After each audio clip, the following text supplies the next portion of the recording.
We must give this country leadership and we must get America moving again. یہ ہیں مرحوم John F Kennedy جو سن 1960 میں امریکی صدر کے انتخاب کے لیے اس وقت کے امریکی نائب صدر رچرڈ نیکسن سے مباحثہ کر رہے ہیں۔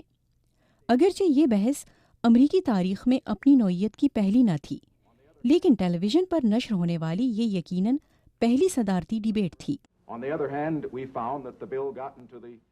امریکہ کے صدارتی انتخابی عمل میں بڑی سیاسی جماعتوں کے امیدواروں کے درمیان ایسے مباحثوں کو ایک اہم مرحلہ سمجھا جاتا ہے، ایک ایسا مرحلہ جس میں امیدوار کی کارکردگی اس کے انتخاب پر اہم اثر ڈال سکتی ہے۔ Next Tuesday, all of you will go to the polls.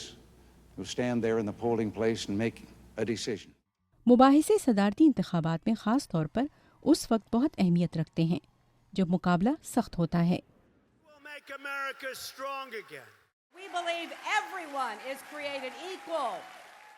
American voters کے لیے صدارتی انتخابی عمل اور ان میں شامل مباحثے کوئی نئی چیز نہیں، لیکن امریکہ نئے آنے والے پاکستانیوں کے لیے یقیناً یہ ایک منفرد تجربہ ہو سکتا ہے۔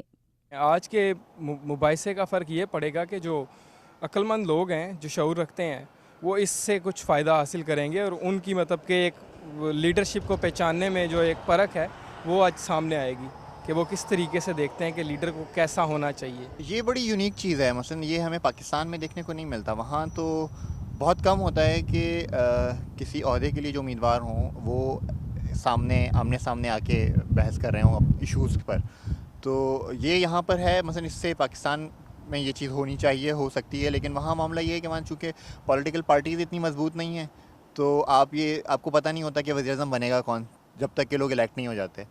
اب سے کچھ دیر کے بعد ڈیموکریٹک پارٹی کی امیدوار ہلری کلنٹن اور ریپبلکن پارٹی کے امیدوار ڈونلڈ ٹرمپ کے درمیان ہونے والے مباحثے کو تاریخی اہمیت کا حامل قرار دیا جا رہا ہے۔ توقع ہے کہ اس ڈیبیٹ کو امریکی ناظرین کی ریکارڈ یعنی تقریباً 10 کروڑ تعداد دیکھے گی۔